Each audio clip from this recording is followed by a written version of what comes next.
आज हम लोग सीखेंगे कि किसी भी बहुभुज में विकर्णों की संख्या कितनी होती है, इसको कैसे ज्ञात किया जाए। और इसको ज्ञात करने के लिए हमारे पास आसान सा सूत्र कौन सा होगा, उस सूत्र के बारे में भी हम लोग सीखेंगे। आइए सबसे पहले हमने यहाँ पे हेडिंग लगाया है कि किसी भी बहुभुज में विकर्णों की संख्या। तो हम आपको बता दें बहुभुज किसे कहते हैं। वह आकृति जो दो से अधिक भुजाओं से बनी हुई बंद आकृति को बहुभुज कहता है। त्रिभुज भी बहुभुज होगा, चतुर्भुज भी बहुभुज होगा, पंचभुज भी बहुभुज होगा और खष्टभुज भी बहुभुज होगा। ये तीन रेखाओं से बनी हुई आकृति है, इसलिए इसको त्रिभुज कहते हैं।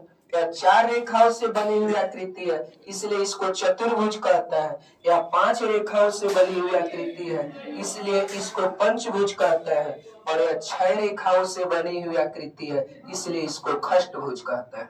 जैसे अब विकर्ण क्या होता है, किसी भी बहुभुज को कोना को मिलाने से विकर्ण का निर्माण होता है। तो यहाँ पर कोना को मिलाने से विकर्ण नहीं बनेगा, अर्थात त्रिभुज में कोई भी विकर्ण नहीं होता है। और चतुर्भुज में देखिए यहाँ पर एक कोना और दूसरा कोना यहाँ पे, इसको मिलाया गया तो एक विकर्ण, और इसी प्रकार इसको और इसको मिलाया जाएगा तो दूसरा विकर्ण। अर्थात चतुर्भुज में विकर्णों की संख्या 2 और त्रिभुज में विकर्णों की संख्या 0, 0, 1 भी नहीं। पंचभुज में देखिए विकर्ण कितने होंगे, एक आपका यह विकर्ण, दूसरा आपका यह विकर्ण, तीसरा आपका यह विकर्ण और चौथा आपका यह विकर्ण और इसी प्रकार पांचवा आपका यह विकर्ण। और कहीं से भी कोई विकर्ण इसमें नहीं बनेगा, अर्थात पंचभुज में विकर्णों की संख्या 5। अब खष्टभुज में बात किया जाए, इसमें कितने विकर्ण होंगे, एक विकर्ण, दूसरा विकर्ण, यह आपका तीसरा विकर्ण, यह आपका चौथा विकर्ण और यह आपका पांचवा विकर्ण और यह आपका छठा विकर्ण और यह आपका सातवां विकर्ण और यह आपका आठवां विकर्ण और यह आपका नौवां विकर्ण। अब इसके बाद खष्टभुज में कोई भी विकर्ण नहीं बनेगा, अर्थात इसमें कुल विकर्णों की संख्या 9।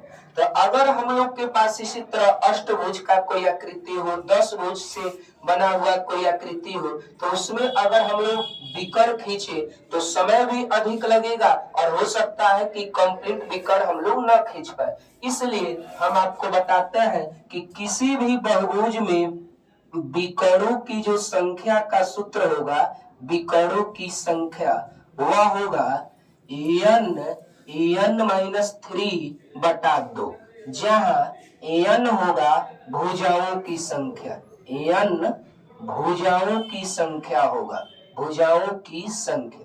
आइए इस बात का हम टेस्ट भी कर लें कि जो हम लोग निकाले हैं, देखे हैं, वह फार्मूले से भी आ रहा है कि नहीं। जैसे त्रिभुज में 3 भुजा, तो अगर है n की वैल्यू 3 पुट करेंगे तो 3 - 3 0, अर्थात त्रिभुज में कोई विकर्ण नहीं, हम लोगों ने पहले ही देख लिया है। आइए चतुर्भुज के लिए बात करें, तो चतुर्भुज में n की वैल्यू 4 इंटू 4 में से 3 घटाएंगे 1/2, 2 दूना 4, मतलब हम लोगों ने फार्मूला भी हम लोग का उतना ही विकर्ण बता रहा जितना कि हम लोगों ने पहले से जान रखे हैं। तो यहाँ पर 2 विकर्ण है, यहाँ पे फार्मूला भी 2 बता रहा है।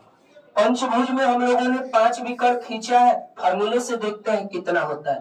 n की वैल्यू 5 इंटू 5 में से 3 घट जाएगा 2/2, कैंसिल आउट, अर्थात इसमें भी विकर्ण कितने हो गए 5। अब इसी प्रकार इसकी भी टेस्ट हो जाए तो देखिए यहाँ पे विकर्ण हम लोग पहले से निकाल चुके हैं 9, फार्मूला से भी 9 आना चाहिए। ये कितने भुजाओं की आकृति है, 6 भुजाओं से। तो यहाँ पर n की वैल्यू 6 इंटू 6 में से 3 गया 3/2, 2 तिहाई 6 और 3 त्रिका 9। इसका मतलब इस खष्टभुज में भी 9 विकर्ण आ रहा है फार्मूले से। कहने का मतलब यह हम लोग का शानदार सा फार्मूला होगा कि किसी भी बहुभुज में अगर विकर्ण की संख्या ज्ञात करना है तो उसके लिए फार्मूले का प्रयोग करेंगे n ब्रैकेट में n-3/2। यह किसी भी बहुभुज के लिए अक्सर परीक्षाओं में पूछ दिया जाता है कि 50 भुजाओं से बनी हुई एक आकृति है उसमें विकर्ण बताइए। तो हम लोग कैसे खींच पाएंगे भाई 50 भुजाओं में विकर्ण की संख्या? इसलिए हम लोग इस फार्मूले का मदद लेंगे और इस फार्मूले की मदद से किसी भी बहुभुज में हम लोग विकर्ण की संख्या बता सकते हैं। क्या वीडियो कैसा लगा आप मुझे कमेंट करके जरूर बताएं।